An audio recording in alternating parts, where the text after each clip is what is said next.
ಮನೆ ಕೆಡಿಸಿದ ಮಾತು, ಹೇಗೆ ಇಲ್ಲಿ ಮನೆಗೆ ಸಂಬಂಧಪಟ್ಟಂತೆ BR ಪಾಟೀಲ್ರು ಆಡಿರುವಂತಹ ಮಾತು ಸರ್ಕಾರಕ್ಕೆ ಕೆಟ್ಟ ಹೆಸರನ್ನು ಹೇಗೆ ತರ್ತಾ ಇದೆ, ಯಾವ ಸ್ವರೂಪದಲ್ಲಿ ಸರ್ಕಾರ ಈಗ ಆಪಾದನೆಯನ್ನು ಎದುರಿಸ್ತಾ ಇದೆ, ಇದನ್ನು ಹೇಗೆ ಬಗೆಹರಿಸುವಂತಹ ಕಡೆಗೆ ಸರ್ಕಾರ ಹೋಗ್ತಾ ಇದೆಯಾ ಅಥವಾ ಅದನ್ನು ಮತ್ತಷ್ಟು ಏನು ಉಜ್ಜಾಡುವಂತಹ ಕೆಲಸವನ್ನು ಸರ್ಕಾರ ಮಾಡ್ತಾ ಇದೆಯಾ ಅನ್ನೋದನ್ನು ನಿಮಗೆ ತೋರಿಸ್ತೀನಿ. ಮನೆಗಳು ವಿಚಾರದಲ್ಲಿ ಯಾರನ್ನ ದುಡ್ಡು ತಗೊಂಡ್ರೆ ಅವ್ರ ಮಕ್ಕಳು ಹುಳ ಬಿದ್ದು ಸಾಯ್ತಾರೆ. ಆ ಬಡವ್ರ ಮನೆಯಲ್ಲಿ 5-10 ಸಾವಿರ ರೂಪಾಯಿ ತಗೊಂಡ್ರೆ ಅಷ್ಟು ದಲಿತರ ನನಗೆ ಬಂದಿಲ್ಲ. ನಾನು ಸತ್ಯ ಹರಿಶ್ಚಂದ್ರ ಅಂತ ಹೇಳಲ್ಲ ನಾನು. ಅಬ್ಬಬ್ಬಾ, ಏನ್ ಮಾತು, ಏನ್ ಶಾಪ. ತನ್ನ ಇಲಾಖೆಯ ಮೇಲೆ ಬಂದಿರುವ ಆರೋಪದಿಂದ ಅಂತರ ಕಾಯ್ದುಕೊಳ್ಳುವುದಕ್ಕೆ ಸಚಿವ ಜಮೀರ್ ಅಹ್ಮದ್ ಖಾನ್ ಅಬ್ಬರದ ಮಾತುಗಳನ್ನೇ ಅಸ್ತ್ರವಾಗಿ ಪ್ರಯೋಗಿಸಿದ್ದಾರೆ. ಇಷ್ಟಕ್ಕೂ ಮಾತು ಮನೆ ಕೆಡಿಸ್ತು, ತೂತು ಒಲೆ ಕೆಡಿಸ್ತು ಗಾದೆ ಮಾತನ್ನ ದೊಡ್ಡೋರು ಸುಮ್ಮನೆ ಮಾಡಿರೋದಲ್ಲ. ಬಾಯಿಂದ ಗೊತ್ತಿದ್ದೋ ಗೊತ್ತಿಲ್ಲದೆಯೋ ಹೊರಬಿದ್ದ ಮಾತುಗಳಿಂದಲೇ ಕೆಲವೊಮ್ಮೆ ವಿವಾದಗಳು ಬಿರುಗಾಳಿಯಂತೆ ಅಪ್ಪಳಿಸಿ ಬಿಡ್ತವೆ. ಇದೀಗ ಆಳಂದ ಶಾಸಕ BR ಪಾಟೀಲ್ರು ಆಡಿರುವ ಮಾತುಗಳು ಕೂಡ ಅದೇ ರೀತಿಯಲ್ಲಿ ರಾಜ್ಯ ಸರ್ಕಾರಕ್ಕೆ ಪೆಟ್ಟು ಕೊಡ್ತಿವೆ. ನಾನು ಏನು ಹೇಳಿದ್ದು ಸತ್ಯ ಹೇಳಿದ್ದೀನಿ, ನಾನೇ ಮಾತಾಡೋದು, ನನ್ನ ಧ್ವನಿ ಇನ್ನೂ ಭಾಳ ಜನ ಹೇಳೋರಿದ್ದಾರೆ. ನಂದೇನು ಬೇಡಿಕೆ ಇಲ್ಲರಿ, ಪೇಪರಲ್ಲಿ ಏನು ಹೇಳಿದ್ದೀನಿ ಅದನ್ನೇ ಅಲ್ಲಿ ಹೋಗಿ ಹೇಳ್ತೀನಿ. ಸ್ವಾಭಾವಿಕವಾಗಿ ಸಂಸಾರ ಅಂದರೆ ಗಂಡ ಹೆಂಡತಿ ಜಗಳ ಇದ್ದೇ ಇರ್ತದೆ. ಇಷ್ಟಕ್ಕೂ ಆಳಂದ ಶಾಸಕ BR ಪಾಟೀಲ್ರು ಸಚಿವ ಜಮೀರ್ ಅವರ ಆಪ್ತ ಕಾರ್ಯದರ್ಶಿ ಸರ್ಫರಾಜ್ ಖಾನ್ ಅವರ ಜೊತೆ ಆಡಿರುವ ಮಾತುಗಳು ಈಗಾಗಲೇ ರಾಜ್ಯ ಸರ್ಕಾರದ ವಸತಿ ಯೋಜನೆಗಳ ಮೇಲೆಯೇ ಮಸಿ ಬೆಳೆದಿವೆ. ರಾಜ್ಯದಲ್ಲಿ ಬಡವರಿಗೆ ಮನೆ ಸಿಗಬೇಕು ಅಂದ್ರೆ ದುಡ್ಡು ಕೊಡಬೇಕು ಎಂದು ಶಾಸಕ ಪಾಟೀಲ್ ಹೇಳಿದ್ರು. ಹಾಗೇನಾದ್ರೂ ದುಡ್ಡು ಯಾರಾದ್ರೂ ತಗೊಂಡ್ರೆ ಅಂಥವರನ್ನ ಹ್ಯಾಂಗ್ ಮಾಡಿಸ್ತೀನಿ ಅಂತ ಸರ್ಫರಾಜ್ ಖಾನ್ ಹೇಳಿದ್ದಕ್ಕೆ ಹಾಗಿದ್ರೆ ನೀವು ಸುಮಾರು ಜನರನ್ನ ಹ್ಯಾಂಗ್ ಮಾಡಬೇಕಾಗುತ್ತೆ ಎಂದು ಪಾಟೀಲ್ರು ವ್ಯಂಗ್ಯವಾಗಿ ಹೇಳಿದ್ರು. ಆದ್ರೆ ಪಾಟೀಲರು ಹೇಳಿದ್ದರಲ್ಲಿ ಸತ್ಯ ಇದೆಯೋ ಅಥವಾ ಅದರಲ್ಲಿ ಯಾವುದು ಹುರುಳಿಲ್ಲವೋ ಎನ್ನುವುದನ್ನ ಪತ್ತೆ ಹಚ್ಚುವುದು ವಸತಿ ಇಲಾಖೆಯ ಮಂತ್ರಿಯಾಗಿ ಜಮೀರ್ ಅಹ್ಮದ್ ಖಾನ್ ಅವರ ಜವಾಬ್ದಾರಿ ಆಗಬೇಕಿತ್ತು. ಆದ್ರೆ ಜಮೀರ್ ಮಾತ್ರ BR ಪಾಟೀಲ್ ಮಾಡಿರುವ ಆರೋಪ ಸುಳ್ಳು. ನನಗಿನ್ನೂ ಬಡವರಿಂದ ಹಣ ತೆಗೆದುಕೊಳ್ಳುವ ದರಿದ್ರ ಬಂದಿಲ್ಲ, ಆದ್ರೆ ಬಡವರಿಂದ ಯಾರೇ ₹1 ದುಡ್ಡು ತಗೊಂಡಿದ್ರೆ ಹುಳ ಬಿದ್ದು ಸಾಯ್ತಾರೆ, ಅವ್ರ ಮಕ್ಕಳು ಹುಳ ಬಿದ್ದು ಸಾಯ್ತಾರೆ ಅಂತೆಲ್ಲ ಶಾಪ ಹಾಕಿದ್ರು. ಈ ಮನೆಗಳು ವಿಚಾರದಲ್ಲಿ ಯಾರನ್ನ ದುಡ್ಡು ತಗೊಂಡ್ರೆ ಅವ್ರ ಮಕ್ಕಳು ಹುಳ ಬಿದ್ದು ಸಾಯ್ತಾರೆ. ಆ ಬಡವ್ರ ಮನೆಯಲ್ಲಿ 5-10 ಸಾವಿರ ರೂಪಾಯಿ ತಗೊಂಡ್ರೆ ಅಷ್ಟು ದಲಿತರ ನನಗೆ ಬಂದಿಲ್ಲ. ನಾನು ಸತ್ಯ ಹರಿಶ್ಚಂದ್ರ ಅಂತ ಹೇಳಲ್ಲ ನಾನು. ತಾನು ಕುಳಿತಿದ್ದು 7 ಕೋಟಿ ಕನ್ನಡಿಗರ ಪಾಲಿನ ಶಕ್ತಿ ಸೌಧದಲ್ಲಿ ಎನ್ನುವುದನ್ನು ಮರೆತು ಒಳ್ಳೆ ಪಂಚಾಯಿತಿ ಕಟ್ಟೆಯಲ್ಲಿ ಕುಳಿತು ಮಾತನಾಡುವವರ ರೀತಿಯಲ್ಲಿ ಜಮೀರ್ ಶಾಪ ಹಾಕ್ತಾ ಹೋದ್ರು. ಅಷ್ಟಕ್ಕೆ ಸುಮ್ಮನಾಗದೆ ಅಕ್ರಮದ ಆರೋಪ ಮಾಡಿರುವ BR ಪಾಟೀಲ್ ಹೇಳಿದ ಊರುಗಳಿಗೆ ನಾವು ಮನೆ ಕೊಟ್ಟಿದ್ದೇವೆ, BR ಪಾಟೀಲ್ರು ಬರೆದಿದ್ದ ಪತ್ರದ ಆಧಾರದ ಮೇಲೆಯೇ ಅವರು ಹೇಳಿದ್ದ ಪಂಚಾಯಿತಿಗಳಿಗೂ ಮನೆ ಹಂಚಿಕೆ ಮಾಡಿದ್ದೇವೆ ಎಂದು ಜಮೀರ್ ಸಮಜಾಯಿಷಿ ನೀಡಿದ್ರು. ಹಾಗಿದ್ದರೂ ಪಾಟೀಲ್ರು ಮಾಡಿರುವ ಆರೋಪ ಸತ್ಯವೋ ಸುಳ್ಳೋ ಎಂದು ಪತ್ತೆ ಹಚ್ಚುವ ಬದಲು ಕೇವಲ ಆರೋಪ ಮಾಡಿ ಸುಮ್ಮನಿರೋದಲ್ಲ, ದುಡ್ಡು ತೆಗೆದುಕೊಂಡವರು ಯಾರು ಅಂತ ಪಾಟೀಲರೇ ಹೇಳಬೇಕು ಎಂದು ಜಮೀರ್ ಇಡೀ ಮನೆ ಹಂಚಿಕೆಯಲ್ಲಿ ಅಕ್ರಮ ನಡೆದಿದೆ ಎಂಬ ಆರೋಪದಿಂದ ನುಣುಚಿಕೊಳ್ಳುವ ಪ್ರಯತ್ನ ಮಾಡಿದ್ರು.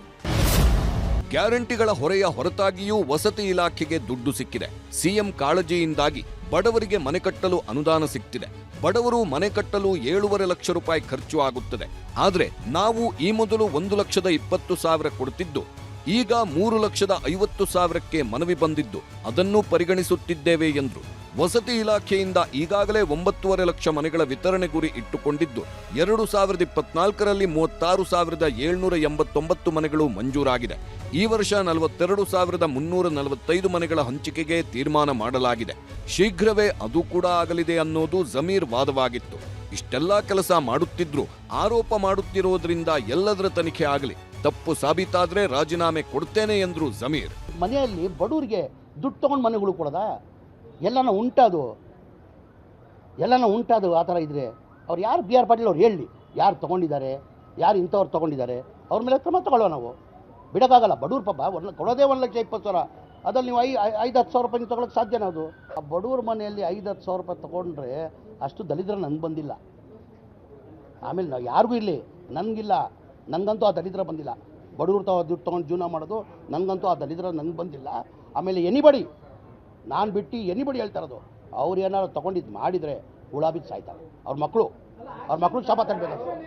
ಬಡವರು 1,20,000ದಲ್ಲಿ ನೀವು ಅವ್ರ ದುಡ್ಡು ತೊಗೊಂಡ್ರೆ ನಾನು ಒಂದು ನಿಮಿಷ ಬರ್ತಾರೆ. ನಾನು ಕೇಳ್ರಿ, ನಾನು ಸತ್ಯ ಹರಿಶ್ಚಂದ್ರ ಅಂತ ಹೇಳಲ್ಲ ನಾನು. ಈ ಬಡವ್ರ ಮನೆ ವಿಚಾರದಲ್ಲಿ ನಾನು ಸತ್ಯ ಹರಿಶ್ಚಂದ್ರ ಅಂತ ಹೇಳಲ್ಲ ನಾನು. ಏಯ್ ಕೇಳ್ರಿ, ಕಂಪ್ಲೀಟ್ ಮಾಡಕ್ಕೆ ಕೊಡ್ರಿ. ಕಂಪ್ಲೀಟ್ ಮಾಡಕ್ಕೆ ನೀವು ಇದೇ ಡೇಟ್ ಮಾಡೋದು, ನೀವು ಇದೇ ತಪ್ಪಿದು. ಕಂಪ್ಲೀಟ್ ಮಾಡಕ್ಕೆ ಕೊಡ್ರಿ, ಕಂಪ್ಲೀಟ್ ಮಾಡಕ್ಕೆ ಕೊಡಿ ಗುರುವೇ, ಕಂಪ್ಲೀಟ್ ಮಾಡಕ್ಕೆ ಕೊಡು. ಏನ್ರಿ, ನಾನು ಸತ್ಯ ಹರಿಶ್ಚಂದ್ರ ಅಂತ ಹೇಳ್ತಾ ಇಲ್ಲ ನಾನು. ಈ ಬಡವ್ರ ಮನೆ ವಿಚಾರದಲ್ಲಿ ಏನಾರ ತೊಗೊಂಡ್ರೆ ಅವ್ರಿಗಿಲ್ಲ, ಅವ್ರ ಮಕ್ಳಿಗೆ ಶಾಪ ತರಬೇಕು, ಅವ್ರ ಮಕ್ಳಿಗೆ ಶಾಪ ತರಬೇಕು. ಎನಿಬಡಿ ನಾನು ಕೈವಾಡ ಇದ್ದು ನಾನು ಇನ್ವಾಲ್ವ್ಮೆಂಟ್ 100 ಹೇಳೋದು ಮುಂಚೆ ನಾನು ಕೊಡ್ತೀನಿ. ಹೇಳೋದು ಮುಂಚೆ ನಾನು ಬೇರೆಯವ್ರ ಥರ ಅಲ್ಲ, ನಾನು ಬೇರೆಯವ್ರ ಥರ ರಾಜಕಾರಣಿ ಅಲ್ಲ. ನನ್ನ ಕೈವಾಡ ಇದ್ದರೆ 100 ಅವ್ರು ಹೇಳೋದು ಬೇಕಾಗಿಲ್ಲ, ನಾನೇ ಕೊಡ್ತೀನಿ. ನನಗೆ ಕಾನ್ಫಿಡೆನ್ಸ್ ಇದೆ, ನಾನು ಇಲ್ಲಿ ಇನ್ವಾಲ್ವ್ಮೆಂಟ್ ಇಲ್ಲ ಅಂತ ನನ್ನ ಕಾನ್ಫಿಡೆನ್ಸ್ ಇದೆ ನನಗೆ. ಚನ್ನಪಟ್ಟಣಗೆ 5,000 ಮನೆಗಳು ಕೊಟ್ಟಿದ್ದೀನಿ. ಎಷ್ಟು? ಈಗ 5,000 ಮನೆಗಳು ಅಲ್ಲೂ ದುಡ್ಡು ತೊಗೊಂಡು ಕೊಡಬೇಕು. ಅಲ್ಲಿ ಕೇಳ್ಕೊಂಡು ಬಂದಿಲ್ಲ. ಯೋಗೇಶ್ ಅವರು ಇದ್ದಾರೆ, MP ಮಾಜಿ MP ಇದ್ದಾರೆ, ಸುರೇಶ್ ಅವರಿದ್ದಾರೆ. ಅಲ್ಲಿ 5,000 ಮನೆಗಳು ಕೊಟ್ಟಿದ್ದೀನಿ. ರಾಮನಗರ್ಗೆ 3,000 ಮನೆಗಳು ಕೊಟ್ಟಿದ್ದೀನಿ. ಏನಕ್ಕೆ ರಾಮನಗರ್ಗೆ ಏನಕ್ಕೆ ಹೆಚ್ಚು ಮನೆ ಕೊಟ್ಟೆ? ರಾಮನಗರ ಚನ್ನಪಟ್ಟಣ ಅಂದರೆ ಕುಮಾರಸ್ವಾಮಿನೇ ಮುಖ್ಯಮಂತ್ರಿ ಇರುವಾಗ. ಏನಕ್ಕೆ ಕುಮಾರಸ್ವಾಮಿ ಅಲ್ಲಿಂದನೇ ರಾಮನಗರಿಂದ ಗೆದ್ದು ಮುಖ್ಯಮಂತ್ರಿ ಆಗಿದ್ದು. ಆವಾಗ ನಾನು ಮಂತ್ರಿ ಆದಮೇಲೆ ಮನೆ ಸುರೇಶ್ ಅವರು MP ಅವರು, ತಮಗೆಲ್ಲ ಗೊತ್ತಿದೆ, ಅವರು ಒಂಥರ ಪಂಚಾಯತ್ ಮೆಂಬರ್ ಕೆಲಸ ಮಾಡ್ದಂಗೆ ಮಾಡ್ತಾರೆ. ಯಾರು? ಮನೆ ಸುರೇಶ್ ಅವರು. ಈಗ ಸೋತಾದ್ಮೇಲೂ ಅದೇ ಥರ ಕೆಲಸ ಮಾಡ್ತಾಯಿದ್ದಾರೆ. ಅವ್ರು ಬಂದು ನಾನು ಭಾಳ ಸತಿ ಕೇಳ್ಕೊಂಡ್ರು, ಸರ್ ಕುಮಾರಸ್ವಾಮಿನೇ MLA ಆಗಿದ್ದರು, ಒಂದು ಮನೆಯೂ ಕೊಟ್ಟಿಲ್ಲ, ಅವ್ರು ಮುಖ್ಯಮಂತ್ರಿ ಇರುವಾಗ ಒಂದು ಮನೆ ಕೊಟ್ಟಿಲ್ಲ ಅಂತ. ನಾನು ಅದಕ್ಕಿಂತ ಮುಂಚೆ ಹೇಳಿದೆ, ಕುಮಾರಸ್ವಾಮಿಯವರು ಸಮ್ಮಿಶ್ರ ಸರ್ಕಾರದಲ್ಲಿ 1.5 ವರ್ಷ ಮುಖ್ಯಮಂತ್ರಿ ಆಗಿದ್ದರು. ರಾಮನಗರ ಜಿಲ್ಲೆಗೆ ಎಷ್ಟು ಮನೆಗಳು ಕೊಟ್ಟಿದ್ದಾರೆ? ಬರೀ 690 ಮನೆ ಕೊಟ್ಟಿರೋದು.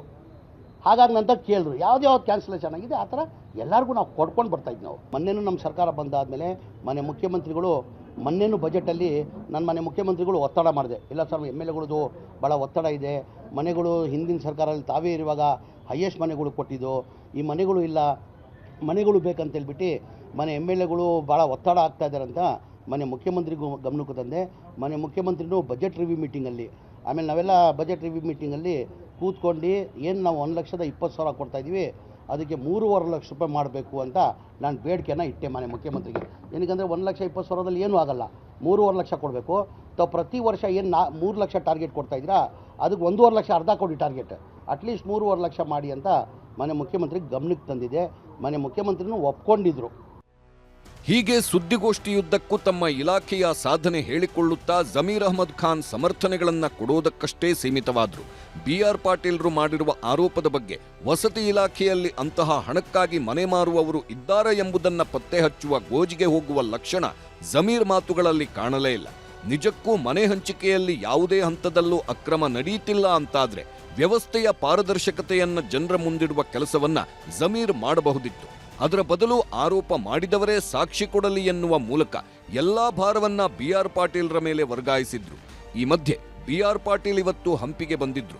ಹಂಪಿ ವಿವಿ ಸಿಂಡಿಕೇಟ್ ಮೆಂಬರ್ ಆಗಿರೋ ಕಾರಣಕ್ಕೆ ವಿಶ್ವವಿದ್ಯಾಲಯ ಸಭೆಗೆ ಬಂದಿದ್ರು. ಆಗ ಮಾತನಾಡಿದ BR ಪಾಟೀಲ್, ಸಿದ್ದರಾಮಯ್ಯ ಕರೆದಿದ್ದಾರೆ, ಹೋಗ್ತೇನೆ ಅಂದ್ರು. ಮೊನ್ನೆಯೆಲ್ಲ ಸರ್ಕಾರದ ವಿರುದ್ಧ ನಿಗಿನಿಗಿ ಅಂತಿದ್ದವರು ಇವತ್ತು ಸಂಸಾರದಲ್ಲಿ ಗಂಡ ಹೆಂಡತಿ ಜಗಳ ಸಾಮಾನ್ಯ ಅಂದು ಬಿಟ್ರು. ಹೋಗ್ತಾ ಇದ್ದೀನಿ. ನಂದೇನು ಬೇಡಿಕೆ ಇಲ್ರಿ, ಪೇಪರಲ್ಲಿ ಏನು ಹೇಳಿದ್ದೀನಿ ಅದನ್ನೇ ಅಲ್ಲಿ ಹೋಗಿ ಹೇಳ್ತೀನಿ. ಸ್ವಾಭಾವಿಕವಾಗಿ ಸಂಸಾರ ಅಂದ್ರೆ ಗಂಡ ಹೆಂಡತಿ ಜಗಳ ಇದ್ದೇ ಇರ್ತದೆ.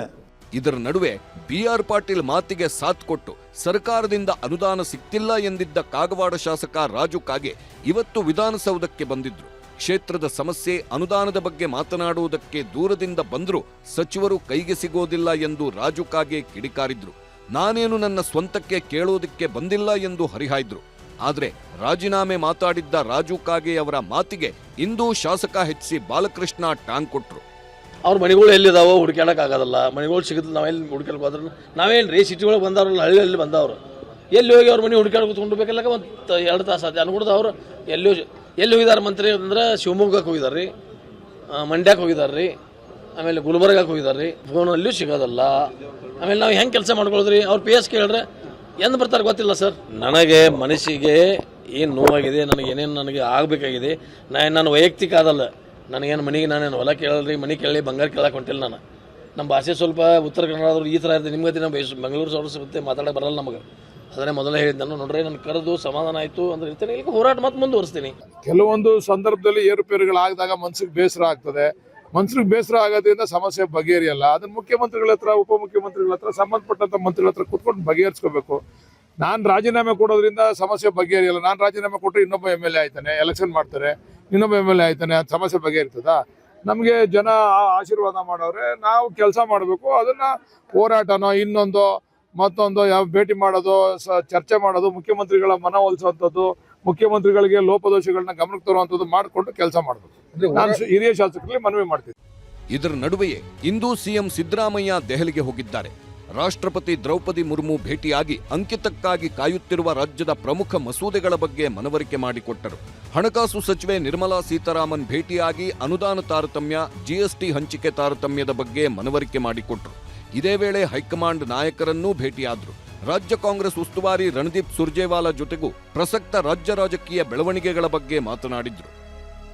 ತಮ್ಮದೇ ಶಾಸಕರ ಮಾತುಗಳಿಂದ ಪಕ್ಷಕ್ಕೂ ಮುಜುಗರ ಆಗ್ತಿದೆ, ಪ್ರತಿಪಕ್ಷಗಳಿಗೂ ಅಸ್ತ್ರವಾಗ್ತಿದೆ. ವಸತಿ ಇಲಾಖೆ ಮೇಲಿನ ಆರೋಪ ಸೇರಿ ಎಲ್ಲದರ ಬಗ್ಗೆ ಚರ್ಚೆ ನಡೆದಿದೆ. ಅಸಮಾಧಾನಿತರ ಜೊತೆ ಮಾತುಕತೆ ನಡೆಸುವಂತೆ ಸಿಎಂಗೆ ಸುರ್ಜೇವಾಲಾ ಸೂಚನೆ ನೀಡಿದ್ದಾರೆ. ಎಲ್ಲವನ್ನೂ ಆರಂಭದಲ್ಲೇ ಸರಿಪಡಿಸಿಕೊಳ್ಳಿ ಎಂಬ ಸಲಹೆ ಕೊಟ್ಟಿದ್ದಾರೆ. ಇನ್ನು ಅಭಿವೃದ್ಧಿ ಕೆಲಸಗಳಿಗೆ ಸಿದ್ದರಾಮಣ್ಣ ಬಳಿ ದುಡ್ಡಿಲ್ಲ ಅಂತ ನಿನ್ನೆ ಬಾದಾಮಿಯಲ್ಲಿ ಸಚಿವ ಪರಮೇಶ್ವರ್ ಹೇಳಿದ್ರು. ಇದು ಸರ್ಕಾರಕ್ಕೆ ಮತ್ತಷ್ಟು ಮುಜುಗರ ತಂದಿಡುತ್ತೆ ಎಂದು ಗೊತ್ತಾಗುತ್ತಲೇ ಪರಮೇಶ್ವರ್ ಯೂ-ಟರ್ನ್ ಹೊಡೆದಿದ್ದಾರೆ. ಅಭಿವೃದ್ಧಿ ಮಾಡತಕ್ಕಂತ ರೀತಿಯಲ್ಲಿ 1,000 ಕೋಟಿ ಆಗ್ಬಹುದು. ಎದುರ್ಕೋಬೇಡ ನೀವು. 1,000 ಕೋಟಿ ಅಂದ್ರೆ ಎದುರ್ಕಂತೀಯ? ಇದನ್ನ ಒಂದು ಇಡೀ ನಮ್ಮ ಬಾದಾಮಿಯ ಪಟ್ಟಣವನ್ನೇ ಅಭಿವೃದ್ಧಿ ಮಾಡತಕ್ಕಂಥ ರೀತಿಯಲ್ಲಿ ಒಂದು ಪ್ರಾಜೆಕ್ಟ್ ಅನ್ನ ಮಾಡಿ ಕೇಂದ್ರಕ್ಕೆ ಕಳಿಸ್ಕೊಡ್ಬೇಕು. ನಮ್ಮ ಹತ್ರ ದುಡ್ಡಿಲ್ಲ, ಸಿದ್ದರಾಮಯ್ಯ ಹತ್ರ ದುಡ್ಡಿಲ್ಲ, ಆಯ್ತಾ? ಸಿದ್ದರಾಮಯ್ಯ ಹತ್ರ ದುಡ್ಡಿಲ್ಲ. ಈಗ ನಾವೆಲ್ಲ ನಿಮಗೆ ಕೊಟ್ಬಿಟ್ಟಿದ್ದೀವಿ, ಅಕ್ಕಿ, ಬೇಳೆ, ಎಣ್ಣೆ ಎಲ್ಲ. ಎಣ್ಣೆನೂ ಕೊಟ್ಬಿಟ್ಟಿದ್ದೀವಿ, ಇಲ್ಲೇ ಅವರೆಲ್ಲ ನಮ್ಮ ಸರ್ಕಾರದಲ್ಲಿ ಯಾವುದೇ ರೀತಿಯ ಆರ್ಥಿಕ ತೊಂದರೆ ಅಥವಾ ಆರ್ಥಿಕ ಮುಗ್ಗಟ್ಟು ಇಲ್ಲ. ಅದನ್ನು ಸ್ಪಷ್ಟವಾಗಿ ಹೇಳ್ತಾ ಇದ್ದೀನಿ. ಹಣ ಕೆಲವು ಸಂದರ್ಭದಲ್ಲಿ ಬಿಡುಗಡೆ ಆಗೋದು ನಿಧಾನ ಆಗುತ್ತೆ, ಅದು ಸ್ವಲ್ಪ ನಿಧಾನ ಆಗಿರ್ಬೋದು ಅನ್ನೋದು ಅಷ್ಟೇ ಬಿಟ್ಟರೆ ಬೇರೆ ಏನೂ ಇಲ್ಲ. ಹಣದ ಕೊರತೆ ನಮ್ಮ ಸರ್ಕಾರದಲ್ಲಿ ಯಾವುದೇ ಕಾರಣಕ್ಕೂ ಇಲ್ಲ. ಸೊ ಮನಸ್ಸಿಗೆ ಬೇಜಾರಾದಾಗ ಆ ಥರ ಮಾತುಗಳು ಬಂದ್ಬಿಡ್ತಾವೆ ಒಂದೊಂದು ಸಾರಿ. ಹೀಗೆ ಚರ್ಚೆ ನಡೆಯುತ್ತಿರುವಾಗಲೇ ಕಾಂಗ್ರೆಸ್ ಶಾಸಕರ ಮಾತಿಗೆ ಕೈ ನಾಯಕರಿಂದಲೇ ಆಕ್ಷೇಪ ವ್ಯಕ್ತವಾಗಿದೆ. ಪಕ್ಷ ಅಧಿಕಾರಕ್ಕೆ ಬಂದಿದ್ದೀವಿ, ಜನ ಆಶೀರ್ವಾದ ಮಾಡಿದ್ದಾರೆ, ಅದನ್ನು ತಿಳ್ಕೋಬೇಕು.